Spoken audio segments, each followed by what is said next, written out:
Já te mostro. É de um gajo muito porreiro.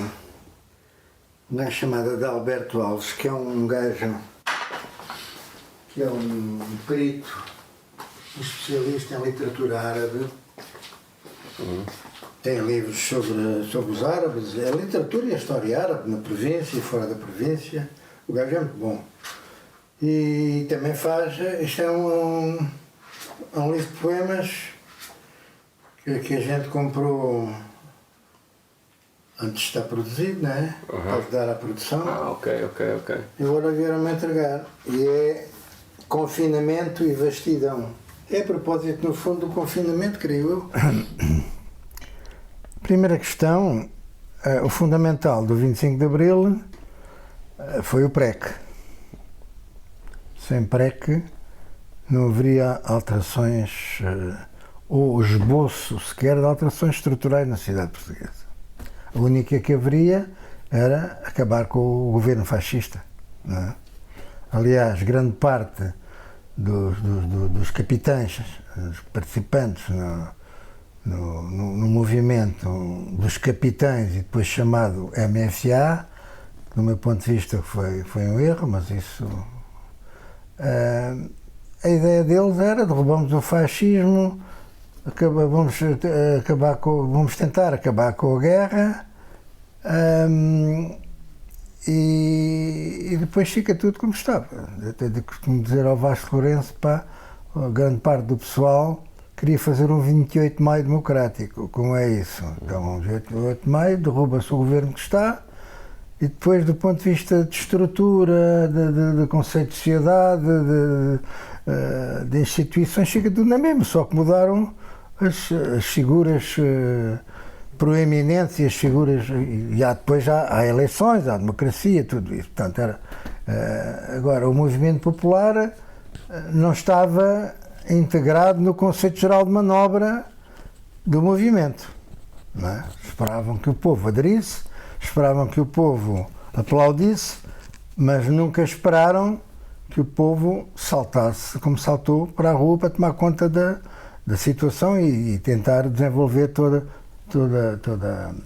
a luta que desenvolveu para ir aos fundamentos estruturais do fascismo.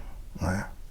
O fascismo tinha sido derrubado, a democracia democrática burguesa estaria instalada, haveria condições para negociar com os movimentos de libertação e pronto, estava tudo.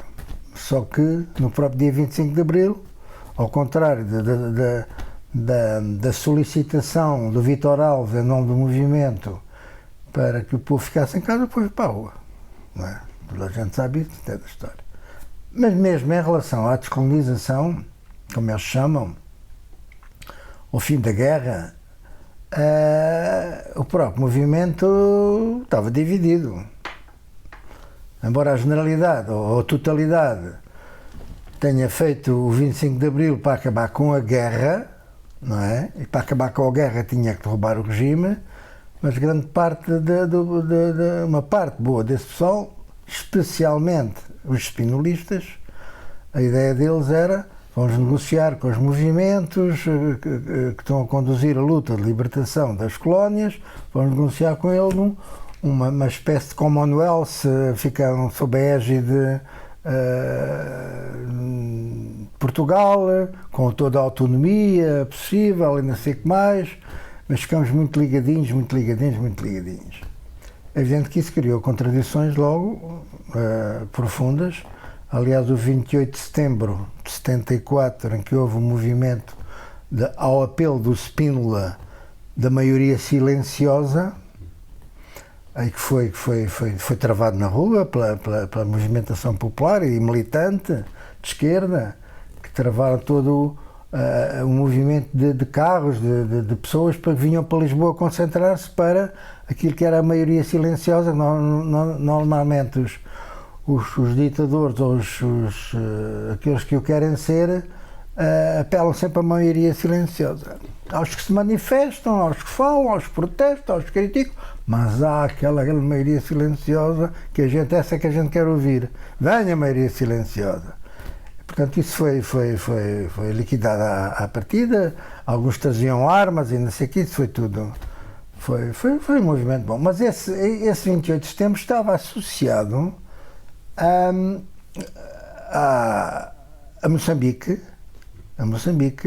aos irredutíveis, aos colonos irredutíveis, que criam o fascismo, criam o colonialismo, até criam o apartheid, à maneira da África do Sul e da Rodésia. E isso foi mais ou menos articulado, só que a coisa falhou, porque falhou aqui, e entretanto eles foram assaltar o Rádio Clube de Moçambique, tomaram conta do rádio, e a partir dali queriam fazer a propaganda de manter Moçambique sob o domínio português, sob o domínio português, mas já que Portugal estava a fugir com o 25 de Abril, eles tomaram em conta daquilo em associação com a Rodésia e com a África do Sul, sob a égide do Spínola. Isso está muito bem relatado num livro de um grande jornalista, que é o Ribeiro Cardoso, que é O Fim do Império. Portanto, faz um relato excepcional dos acontecimentos e do seu enquadramento político, nomeadamente das chacinas que foram feitas pelos colonos brancos nos moceques, como nos aldeamentos que circundavam Lourenço Marques. O MFA já nessa altura tinha divisões. Depois veio o 11 de Março. Veio o 11 de Março, que é novamente o Spínola, que se tinha demitido Presidente da República quando viu que perdeu a maioria silenciosa, não é? Ou que a maioria silenciosa não se conseguiu manifestar e impor. Mas qual era o problema? Qual era aqui a linha de separação? É que, como eu já disse, o Spínola queria uma espécie de Commonwealth e nós queríamos negociar a independência tucur das colónias. Tinham todo o direito. Portugal estava já fora da ordem até da própria ONU, não é? Estava denunciado como um colonialismo, estava denunciado como potência colonialista intolerável dentro da Carta da ONU e dos direitos das nações e dos povos e humanos, que também eram violados diretamente os direitos humanos. E no 11 de Março o Spínola perde mais uma vez, não é? E foge num helicóptero, foge depois para a Alemanha, etc. E depois vai tentar de novo ter papel, sendo o chefe máximo das organizações bombistas. Não é? Há um outro livro de um grande jornalista também, acho que é Miguel Carvalho, que é Quando Portugal Ardeu, que relata, porque isso depois foi tudo elidido, digamos assim, da história de Portugal, da história que se seguiu ao 25 de Novembro, da história que seguiu ao 25 de Novembro. E ao 25 e todo durante o prego, a atividade dessas atividades terroristas. Ali, o bombismo, a atividade terrorista era provocada por aquilo que eles consideravam um extremar e uma radicalidade da política, não é? Portanto, a reforma agrária, as ocupações, portanto, toda a luta popular que tinha a cobertura, digamos assim, aquilo que nós chamávamos o guarda-chuva do MFA. Não podemos nunca esquecer disso, que a luta popular durante o PREC foi sui generis em relação a outros países, não é? Porque tinham, isso foi a grande coisa que deixou embasbacados e muito felizes a Europa e tal, as Forças Armadas, no fundo, estão do lado do povo e não sei o que mais e tal. O que também não é verdade, porque quem fez o 25 de Abril não foram as Forças Armadas. Isso é um equívoco que nós também devíamos, temos que esclarecer. O 25 de Abril foi feito contra as Forças Armadas. A gente, para tirar o Caetano e acabar com o fascismo, tivemos que neutralizar toda a hierarquia das Forças Armadas.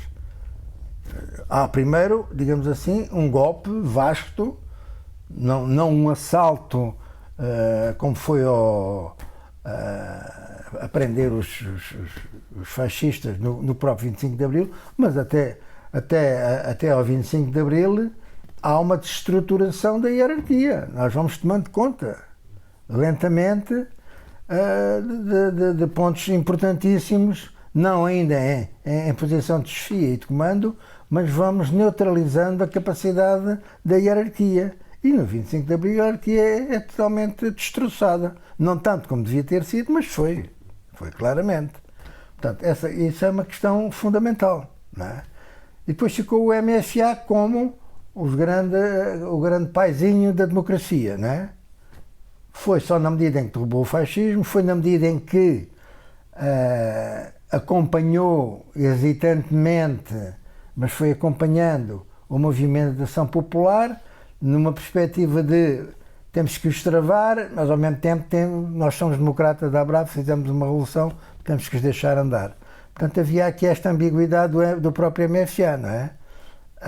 Favoreceu o movimento, mas ao mesmo tempo retirou-lhe características de radicalidade de confrontação com o poder.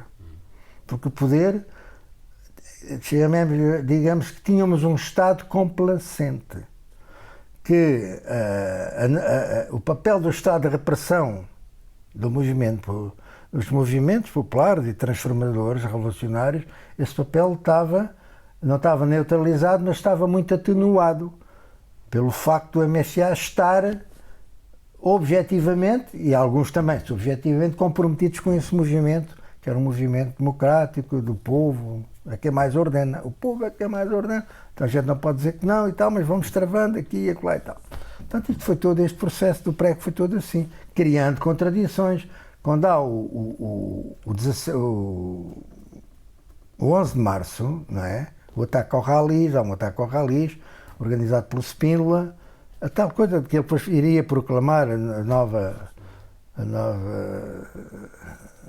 novo Portugal, ou por outro, iria proclamar que agora é que vai ser, porque agora é que nós não vamos perder o nosso império, vamos manter-nos, digamos assim,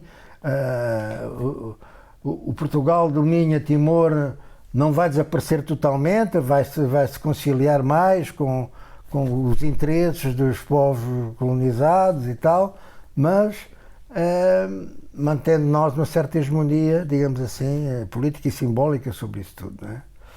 E então, aí é quando o Spínola perde outra vez, não é? Que falha completamente. Os paraquedistas que ele mandou contra o Ralis e o bombardeamento pelos aviões, mataram um soldado, não teve efeito porque houve um encontro. Portanto, o ambiente não permitia uma confrontação militar. Os paraquedistas iam todos, iam num engodo que o Ralis era um ninho de terroristas, de esquerdistas, tupamaros, que tinham vindo do Uruguai, não sei de quanto, era a propaganda deles, não é? E, portanto, com o papel do Diniz de Almeida, que era, digamos, o militar mais importante, não era o comandante, mas era, do ponto de vista político, era o MFA, era o representante do MFA no Ralis e do comandante da Marinha Costa Correia, puseram em diálogo os paraquedistas, com o comando dos paraquedistas, com o Diniz de Almeida e tal, e a coisa dissolveu-se a confrontação. Portanto, a vitória foi nossa. A partir dali, há aquilo que se chamou a Assembleia Selvagem, que o pessoal resolveu ir todo encontrar-se para discutir isto, a conversa é esta. O que é que a gente faz destes gajos, não sei quanto e tal. Há também um livro sobre isso, saiu agora, há pouco tempo, que é A Noite, agora não me lembro o nome, e em que está transcrito toda a gravação da Assembleia, a participação do pessoal. Esse livro é interessante. E como é que as posições do pessoal? A direita chamou-lhe logo a Assembleia Selvagem, aquelas conversas da treta. Mas, portanto, e a partir dali, o que é que se cria? Há um golpe da direita não era a extrema-direita, nem a extrema-direita fascista, mas era a direita em relação ao movimento que estava criado, era a direita, era o Spínola, era travar a independência das colónias, era tudo isso, portanto era a direita, vá. E essa travagem, a derrota do Spínola, como símbolo da direita, naquela altura, direita ativa, cria-se todo dá-se um novo impulso, digamos assim, ao desenvolvimento da luta popular e das exigências e a nacionalização da banca, a nacionalização das empresas. Não se tocou nas multinacionais, mas de qualquer maneira foi um movimento importante, porque a banca tinha muitas empresas que dependiam da banca e estavam ligadas à banca. E aí dá-se um outro momento, que é o MFA é obrigado a dar passos maiores que a perna. Não estava disponível para tanta coisa, embora dissesse que sim. E então depois surgem os 9, não é? Surge a tentativa que foi com o programa da ligação da organização popular, que era o Povo MFA, que isso era no fundo a tentativa de, sem confrontar o movimento popular, aí o PC esteve muito interessado nisso, sem confrontar o movimento popular, controlá-lo. Aliás, foram buscar exemplos aos comitês de defesa da Revolução Cubana, não sei o quê, tudo em que o PCP e os partidos, enfim, controlassem o movimento popular. Isso também não deu nada. Há aqui uma ou duas coisas que deviam ficar, na minha opinião, que devem ficar claras. Primeiro, não houve descolonização nenhuma. Não é? A descolonização, exemplar ou não, de Soares ou não, é uma treta. Não há descolonização porque o exército português foi realmente derrotado, quer dizer, a derrota física óbvia, evidente, estava iminente. E essa foi o que desencadeou, de facto, essa situação, o movimento dos capitães assumir a responsabilidade que assumiu, não é? Depois de termos derrubado o regime, foi voluntária e empenhada. O movimento, tirando lá os spinolistas, não sei o quê, mas quem conduzia, digamos assim, realmente o movimento, ia resistindo às tentativas dos spinolistas e da direita e tal, digamos assim, a coordenadora do movimento, não é? Estava empenhadíssima em acabar com a guerra e em reconhecer o direito à autodeterminação e independência das colónias, que era a questão fulcral que estava colocada, não é? E, portanto, mas isso não é descolonização, isso é transmissão de poderes entre dois vencedores contra um vencido, que foi o regime fascista. E o instrumento principal do regime fascista na guerra colonial, que eram as Forças Armadas, não é? Foram elas próprias objeto de um golpe que lhes tirou a capacidade de continuarem ao serviço do regime fascista, não é? Que as transformou no tal MSA.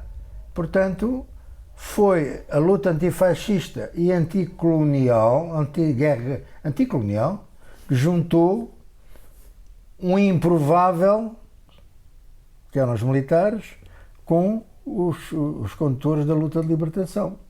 Portanto, juntaram-se, aqueles que antes eram inimigos, juntaram-se contra o real inimigo, o verdadeiro inimigo, que era o regime fascista, que impunha a guerra colonial. E o regime fascista precisava da guerra colonial, mas ao mesmo tempo sentia que estava a ser liquidado pela guerra colonial. Nós até costumamos dizer que a guerra colonial era a corda que prendia o enforcado. Não é? O gajo estava sustentado pela corda que o ia enforcar, e foi isso que aconteceu. Vamos lá ver, nós temos um 25 de novembro, não é? Que trava e no fundo liquida o PREC, isto é, a força, a pujança e a afirmação e as conquistas do movimento popular, não é? As chamadas conquistas de Abril. O 25 de novembro é a organização dos chamados social-democratas, não é? O PS, o populista liberal, o PPD, depois chamou-se social-democrata, que não é nada, não é? Nem o PS já é, e já não podia ser naquela altura, isso é outra conversa. Juntaram-se com a direita, o CDS, com os bombistas, que fizeram uma amálgama, isto é, uma frente e uma fronda contra o 25 de Abril, fizeram o 25 de novembro, o golpe do 25 de novembro. Ora bem, o golpe do 25 de novembro, na minha opinião, exatamente o objetivo imediato não é o fundamental, mas o imediato era acabar com aquilo que eles chamavam a bagunça das Forças Armadas. Isto é, as Forças Armadas estarem, não todas, mas uma parte significativa, também não muito grande, que é que simbolicamente e do ponto de vista do próprio movimento adquiria uma grande importância, os soldados estavam com o povo, não é? Estavam com o povo, quando os mandavam oprimir, no princípio, depois já nem caíam nessa asneira, não é? Eles diziam, os operários, os trabalhadores diziam, pá, os soldados são filhos do povo, do lado, sempre ao lado do povo, e aquilo depois tornou-se norma, não é? Portanto, o objetivo imediato foi acabar com isso, porque isso de facto dificultava muito a imposição das medidas que a burguesia já estava a recuperar. O movimento popular estava em descenso, na minha opinião. Há quem diga que não, mas estava em descenso. Quando foi 25 de novembro, já não tinha pujança. Ainda houve muita coisa depois de 25 de novembro. Até a eleição em 76, a eleição para as presidenciais, o Otelo teve 16%. Portanto, ainda houve assim como que um último respirar do movimento popular. Mas isso já não dava. E então, esse era o objetivo imediato. Mas para quê? Para criar as condições para que Portugal se integrasse na grande panela europeia. Integrado na grande panela europeia. Houve, de facto, um consenso nacional. Quer dizer, o que é que era o consenso nacional? Chama-se consenso nacional naquela altura, e hoje quase ainda, já não tanto, aquilo que o PS, o PSD e o CDS queriam. Não é? Fora desse consenso nacional estava o PCP, estava a UDP e estava o PRD, o PRP, Partido Revolucionário, os outros partidos, exceto os partidos como o MRPP, etc., que ditos partidos revolucionários se tinham aliado ao capital, não é? Começaram a ser instrumentos do capital, claramente, como foi o MRPP. O MRPP teve um papel importantíssimo antes do 25 de Abril, na luta, na criação do movimento contra a guerra colonial, foram muito importantes. Depois, com a teoria dos três mundos do camarada Mao, como eles chamavam, o inimigo principal já não era o imperialismo americano, era a União Soviética. Segundo dizia o camarada Mao, diziam eles, na teoria dos três mundos, a União Soviética era o inimigo principal porque, sendo o inimigo, fingia que não era. Portanto, a gente tem que havia os três mundos, que era o mundo primeiro, que era o os Estados Unidos, a Europa e tal, havia a União Soviética, que era o segundo mundo, e havia o terceiro mundo, que eram os povos, digamos assim, das matérias-primas, não é? Das matérias-primas. O Sul. E então, segundo a teoria dos três mundos, nós temos que nos aliar nesta fase ao inimigo menos perigoso, que é os Estados Unidos e a Europa, para combater o inimigo mais perigoso, que é aquele que está escondido atrás das proclamações que agradam ao proletariado, que é a União Soviética. E, portanto, aí o MRPP entrou nisso e tiveram um papel desgraçado, miserável, na minha opinião. E, portanto, foi muito exaltado, aliás, para a burguesia, a MRPP e tal. Está bem, são radicais, mas está bom. E então era preciso ir para a CE, por um lado, para afastar totalmente o perigo do comunismo, não é? Porque íamos entrar na grande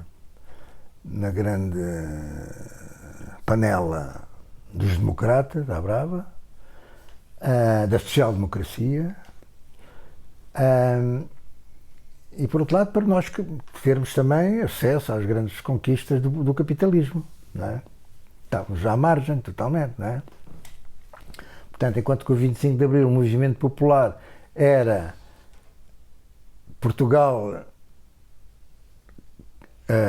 avançar, ter progresso, ter desenvolvimento na base do papel dos trabalhadores e da sua capacidade de decisão e de organização, não é? E tomar conta e fazer uma reforma agrária, e se fosse necessário, como devia ter sido, ocupar as empresas e tomar conta da orientação das empresas, ou pelo menos ter um papel de relevo na direção e das grandes empresas, não é? E, portanto, íamos progredir como os outros progrediram. E para isso, o Mário Soares depois teve um papel fundamental. E então o que é que acontece para podermos ir para a CE? Acontece que Portugal, que tinha vindo do fascismo, isto é quase irónico, grandes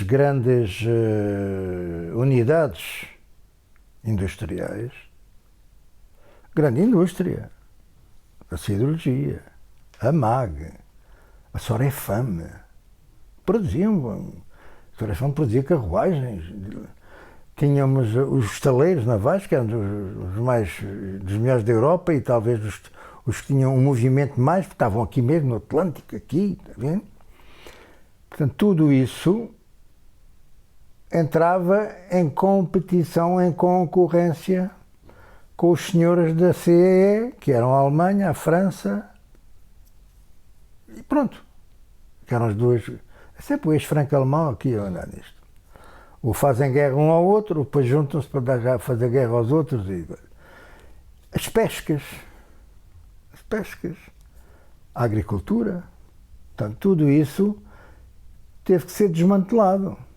Portanto, a gente deve, à entrada na CE, ao PS, ao PSD, não termos nada disso, estamos absolutamente dependentes em tudo. Quer dizer, eu acho que se toca pouco nisso.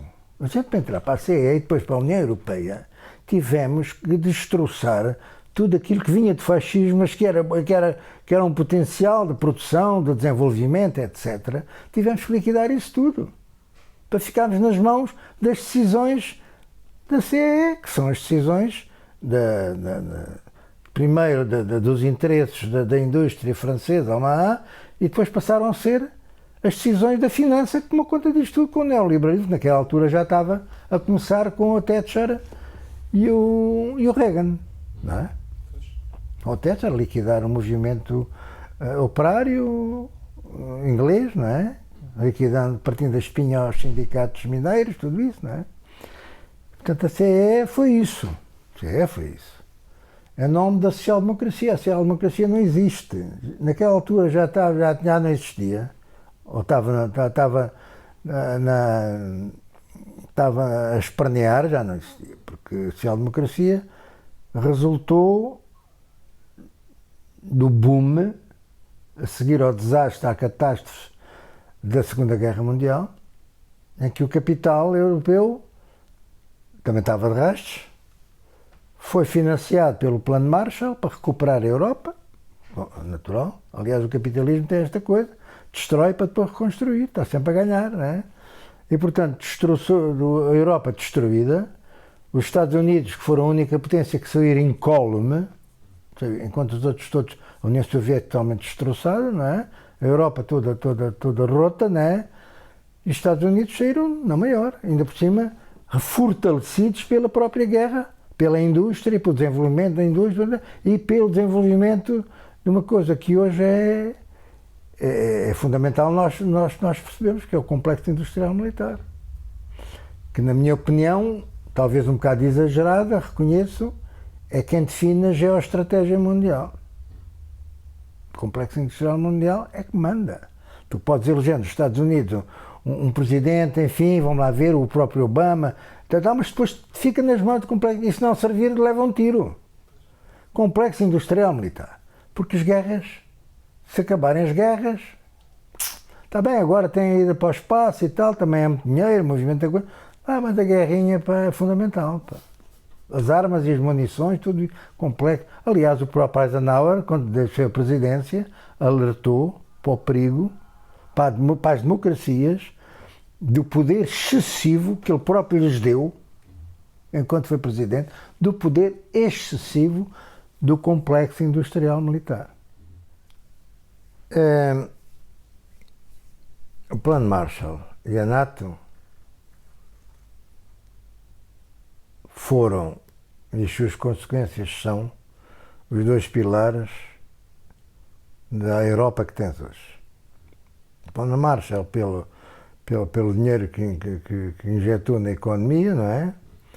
E a NATO como instrumento militar do imperialismo, Europa incluído. Isso trouxe com ela uma coisa muito interessante, que é a American Way of Life. A Europa ficou totalmente devorada pela American Way of Life. Quer dizer, entende-se, toma o dinheiro, a NATO, os soldados americanos, os heróis dos soldados americanos da guerra, não sei o quê, tudo isso construiu, do ponto de vista ideológico, a nova Europa. A nova Europa. E, portanto, essa nova Europa, construída sob, como diz uma autora muito interessante, que é a Christine Ross, que é lava mais branco, anda mais depressa. Nessa altura ficou assim, não é? E havia o baby boom, malta a produzir malta nova, bebés, tá? Acabou a guerra, vamos à frente, vamos andar e tal. Como foi aqui, seguiu ao 25 de Abril, acho eu. Mais ou menos, não tanto. E, portanto, temos essa Europa que ficou, aliás, do ponto de vista cultural, a gente hoje vê, quer dizer, a França de antes tinha uma grande presença, e que não estava mal, porque a França naquela altura era uma referência da luta antifascista, embora fosse também uma referência da brutalidade colonial. Mas também era da democracia, da luta antifascista, da canção de intervenção, e aquilo, a esquerda europeia, não sei, mas pelo menos em Portugal, aquilo era a nossa referência. Os livros que não se podiam ler aqui, liam-se feitos em França, edições francesas, vendidas aqui à socapa, mais ou menos, e tal. E, portanto, essa Europa foi o que resultou disto tudo. E com a tal coisa da democracia, a grande democracia, a social-democracia. Eu quero a social-democracia, naquela fase a seguir à guerra, a Europa, os trabalhadores tinham sido, os operários, os trabalhadores em geral, tinham sido dizimados na guerra, não havia exército de reserva, não é? E o capital estava atrapalhado. Não havia exército de reserva, tiveram que aceitar ou até estimular a vinda de trabalhadores da Turquia, daqui e da lá, para responder às necessidades de reconstrução da Europa. Por outro lado, o receio do comunismo, não é? Que saiu muito prestigiado da União Soviética com a derrota, com a vitória sobre o nazifascismo. Tudo isso obrigou o capital a uma relação com os trabalhadores, com o proletariado, um contrato social mais ou menos, entre aspas, umas migalhinhas maiores. E essa foi a base material da social-democracia. Não é? Da social-democracia. E portanto, o proletariado, pelo seu lado, foi-se adequando naturalmente, e é assim, a essa social-democracia. Eu voto, porreira, a coisa não vai mal, os sindicatos exigem, o capital até não se porta mal e tal, e portanto foram a reivindicação proletária foi atenuada, o sentido de transformação radical foi mais ou menos abafado e é a social-democracia que se reivindicam hoje. Mas já não há hoje. Hoje é a finança. A finança é que manda. E a relação capital-trabalho é determinada fundamentalmente pelas exigências e posições da finança. Não é? Portanto, esta Europa acabou. É esta que eu estou a dizer, da social-democracia, que ainda hoje falam muito. O PS é social-democrata, o PSD é social-democrata, nunca foi, mas o PS foi. Mas não é possível ser social-democrata. O Bloco de Esquerda, que fez um bom programa eleitoral agora para as últimas eleições de 2019, tinha um belo programa eleitoral, que apodaram de social-democrata. Ele só era social-democrata, não era, mas só admite-se que lhe chamassem isso porque isso era uma necessidade, era bem feito, queria defender as conquistas antigas dos trabalhadores na social-democracia que ficaram mais ou menos incrustadas na sociedade europeia e que aqui foram, não estavam incrustadas, mas foram ganhas, essas conquistas, Estado Social, Serviço Social de Saúde e tal, com o 25 de Abril. Mas isso já não pode ser olhado como uma social-democracia instalada e em movimento democrático. Isso hoje está a ser posto em causa sistematicamente, e a ser liquidado sistematicamente pelo predomínio absoluto da finança. Não é? E, portanto, nós tentarmos preservar essas conquistas que vêm do 25 de Abril, que são social-democratas, não é? Embora algumas quisessem ir mais longe, a reforma agrária não era nada de especial. A Europa tinha feito a reforma agrária há 100 anos, não é? Portugal é que fascista não tinha. Portanto,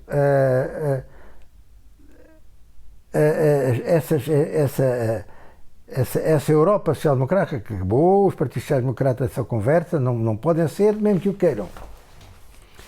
E, portanto, nós temos neste momento que olhar como é que a gente consegue preservar, salvaguardar as conquistas de Abril que já praticamente desapareceram, não é? Praticamente desapareceram. O que é que tu tens? Mesmo a própria democracia está toda inquinada.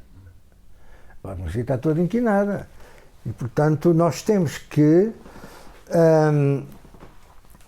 defendendo aquilo que é defesa, que é necessário defender, a Serviço Nacional, não é? Mas temos que perceber que não se defende numa perspectiva social-democrata, de boa relação com o capital. Nós hoje não podemos ter uma boa relação com o capital, mesmo que até gostássemos. Nem que gostássemos, não podemos. O capital hoje é absolutamente... sempre foi feroz, mas agora é assassino. É assassino. Até assassino literalmente, pela forma como faz as guerras, a guerra infinita. Quer dizer, as grandes potências agora não vão disputar guerras nucleares, isso é conversa, na minha opinião. Fazem guerras por interpostos elementos, não é? Fazem guerra no Médio Oriente, fazem guerra no Extremo Oriente, fazem a guerra guerrinhas, não sei o quê, na disputa das matérias-primas e de influência geoestratégica e tudo isso, não é? Porque estas coisas vão-se deixando ir devagarinho e ganha um volume, mesmo um volume que não corresponda a um sentimento geral, mas a gente tem que conquistar um sentimento geral de rejeição total pelo racismo e pelo fascismo. É a PJ. A PJ é para os terroristas, apanhar os terroristas na sua atividade. Agora aqui o problema não é os terroristas na sua atividade, são os gajos que são terroristas. Deviam ser associados ao jihadismo, pá. Não é?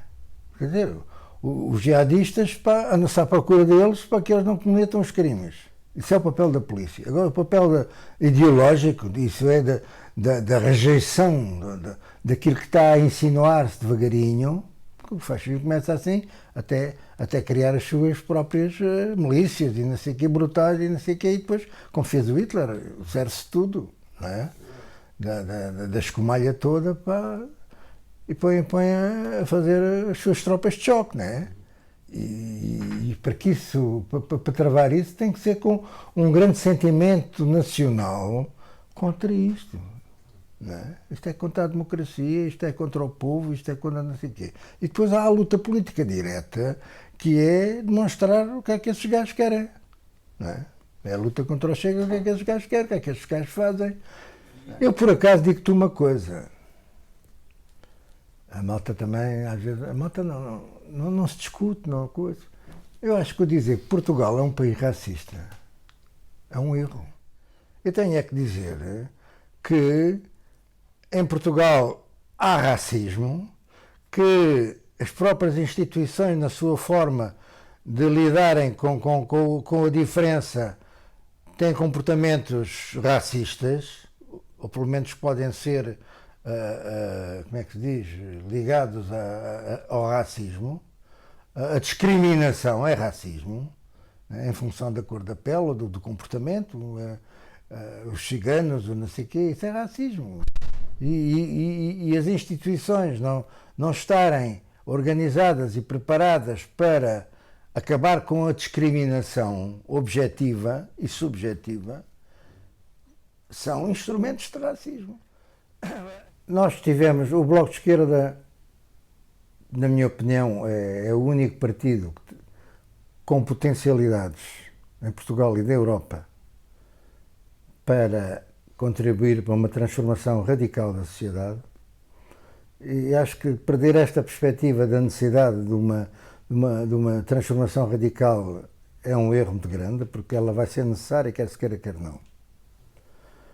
Ou então sujeitamos-nos todos à escravatura do capital, pronto, vai andar. Mas não, acho que os trabalhadores não vão nisso. Podem estar agora a aceitar mais ou menos, com picos de protesto e de luta, mas não vão aceitar sempre o esmagamento a que estão sujeitos e que vai piorar. Não é? Portanto, o Bloco de Esquerda é o partido que, pelo seu nascimento, começado novo, é o único partido que tem potencialidades para ajudar um movimento social no caminho de uma transformação necessária. A geringonça foi um momento alto, travámos a direita, travámos a expoliação brutal imposta pela Troika, pela União Europeia. A União Europeia continua lá a dar as suas ordens e a impô-las, mas a geringonça acabou. Já a meio do mandato devia ter sido confrontado o próprio Partido Socialista por novas exigências, não é? O que se conseguiu foi muito, na medida em que travou, mas foi muito pouco, não é? E agora, com a pandemia, nós vamos ficar perante uma situação brutal. Que é do ponto de vista do emprego, da precariedade, da habitação, do salário, enfim, os trabalhadores vão ficar numa situação muito pior do que ela que têm tido e em condições de grande precariedade, sob todos os pontos de vista, não é só do emprego, precariedade do ponto de vista da dignidade da vida, do apoio social, do Estado Social. O Estado Social está a claudicar, pelas imposições da finança e dos tratados europeus e da Europa, etc. E, portanto, tem que haver uma resposta à altura.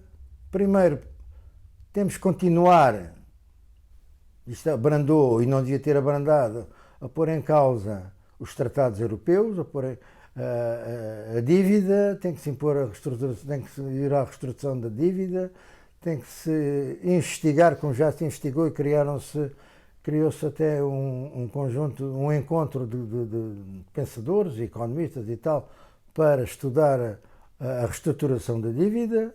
Isto tem que se pôr em cima da mesa. Por outro lado, nós temos que ver que as consequências do abrandamento da economia sobre os trabalhadores vão ser brutais, como eu já disse. Por outro lado, as alterações climáticas, que estavam na ordem do dia, que perderam um bocado a sua preponderância, mas vão estar outra vez, não é? Porque a juventude e o movimento que a Greta Thunberg criou, não vão parar, porque a juventude sente que a sua vida, o seu futuro está totalmente em causa, as alterações climáticas. Mas com a pandemia, com o abrandamento da produção capitalista, a natureza parece que respirou.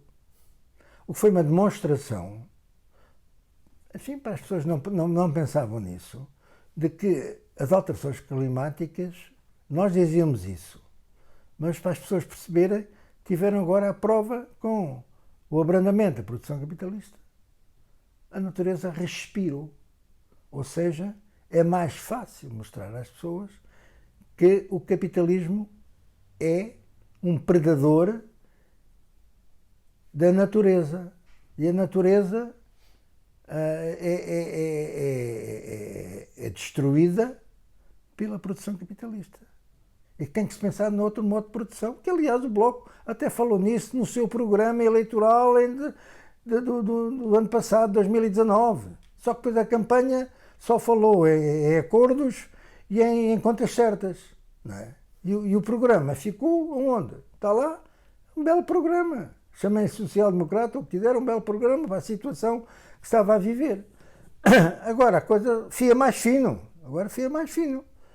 Porque como é que o Bloco ou partidos de esquerda vão saber estar nas exigências dos trabalhadores e na necessidade de responder à precariedade brutal que aí vem.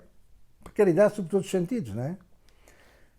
E eu acho que para isso é necessário introduzir ideias no movimento que não sejam só de resposta direta e imediata, porque essa resposta direta e imediata é sempre muito limitada e é sempre absorvida ou condicionada pelo Partido Socialista que está no governo, não é? Portanto, qualquer conversa com o Partido Socialista tem que ser numa base muito forte,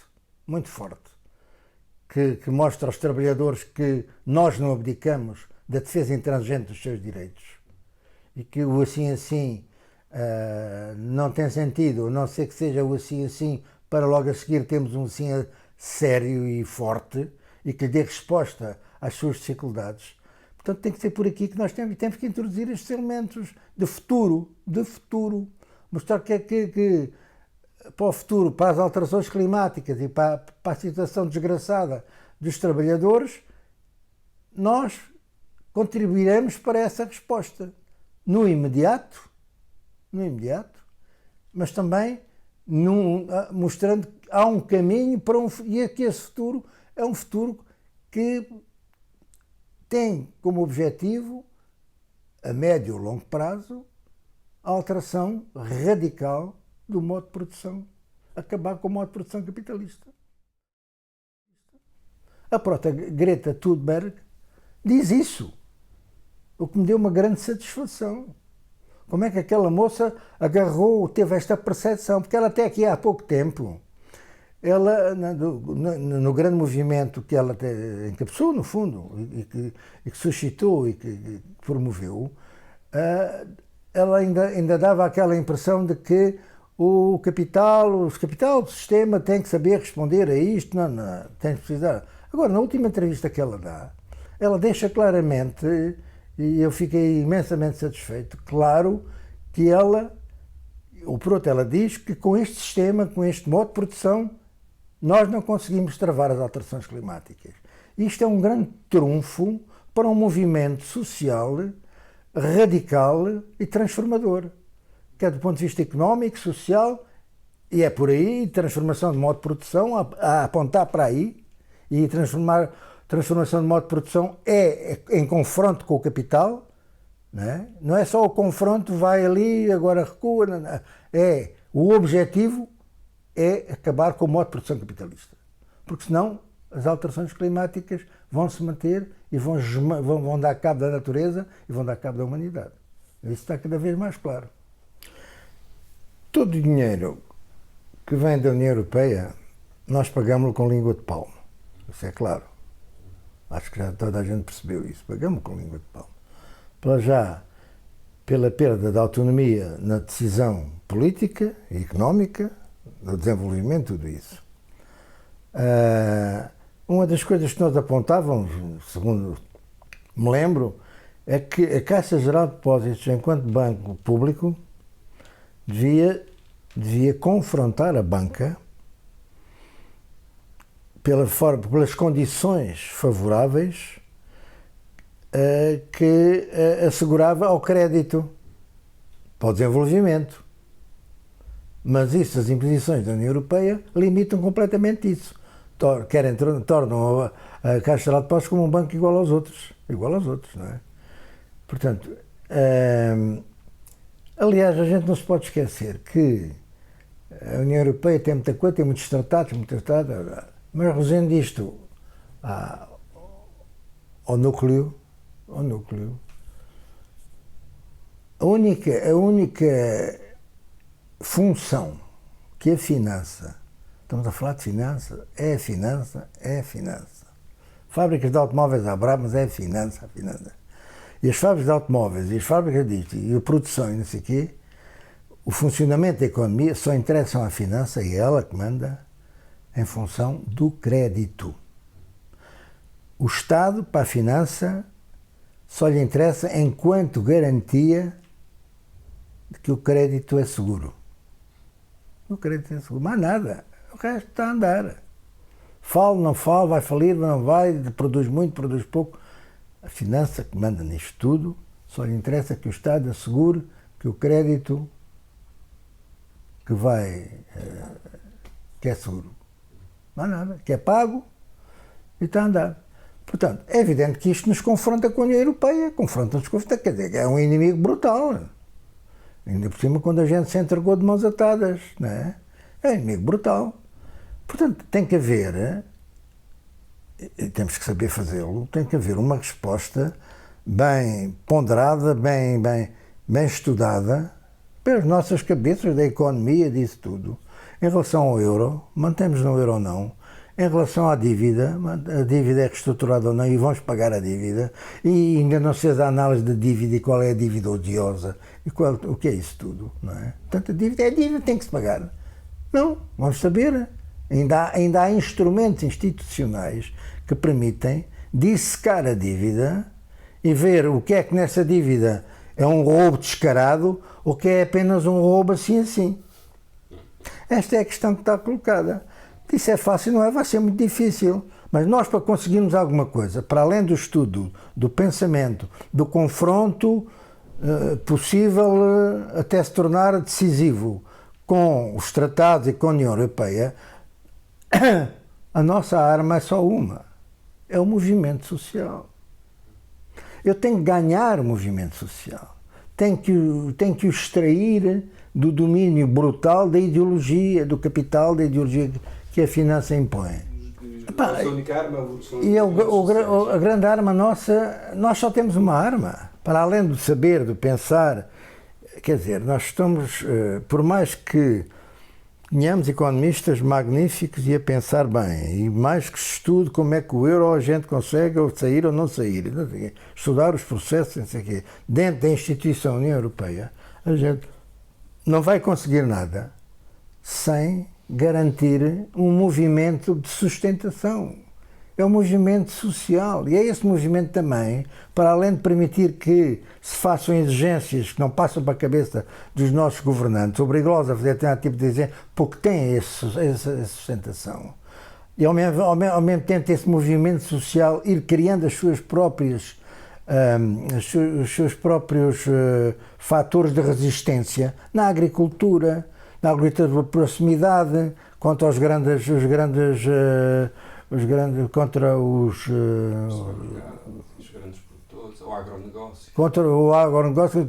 Portanto, o Estado neste momento, se quisesse deixar de ser apenas aquilo que é, a tal garantia de que o crédito é seguro para a finança, nós devíamos tentar obrigá-lo a assegurar ao movimento social e dar-lhe fôlego para ele próprio ir construindo as suas raízes de resistência, de funcionamento, de produção e de controlo democrático, quer na agricultura, quer na indústria, quer nisso tudo, não é? A proximidade da produção. A agricultura tem sido muito desprezada e é fundamental, mesmo do ponto de vista da democracia. Portanto, a ligação da produção com o consumo, tudo isso, na base de cooperativas, na base de unidades democraticamente, com o exemplo que deve ser aprofundado e desenvolvido e melhorado dos baldios, tudo isso. Portanto, esse caminho tem que ser o caminho. Nós vamos exigir a reestruturação da dívida, mas isso tem que estar devidamente integrado no pensamento das pessoas, na necessidade disso. E, portanto, qual é o papel de um partido de esquerda? É aí. É aí. Não é ser a vanguarda de uma revolução, que não há as revoluções de vanguarda, já lá vão. É ter um papel de propaganda das ideias fundamentais para a transformação, não é? De agitação.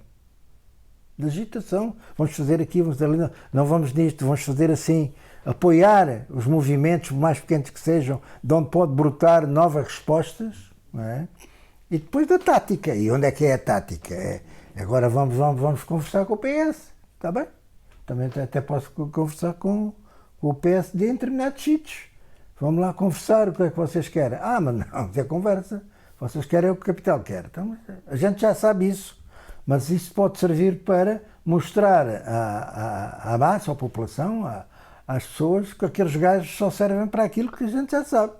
Mas que as pessoas não sabem bem. Eu tenho que saber fazer isso. Mas para isso, para ter esta possibilidade, sem ficar comprometido, mãos atadas e esmagado, eu tenho que ter um programa com uma clareza e uma força que corresponde aos anseios das pessoas e que retire até tudo aquilo que o Chega está a conseguir ganhar. O Chega está a conseguir ganhar alguma coisa é com o ataque descabelado e disparatado, o ataque violento, em que muitas pessoas sentem, de facto, as pessoas estão revoltadas, este gajo é que sabe. E a gente tem que mostrar o que é que esses gajos que estão a fazer. Estão a serviço de quem? Do capital. Não dizem para acabar com o desemprego, não dizem para não haver despedimento, dizem o contrário.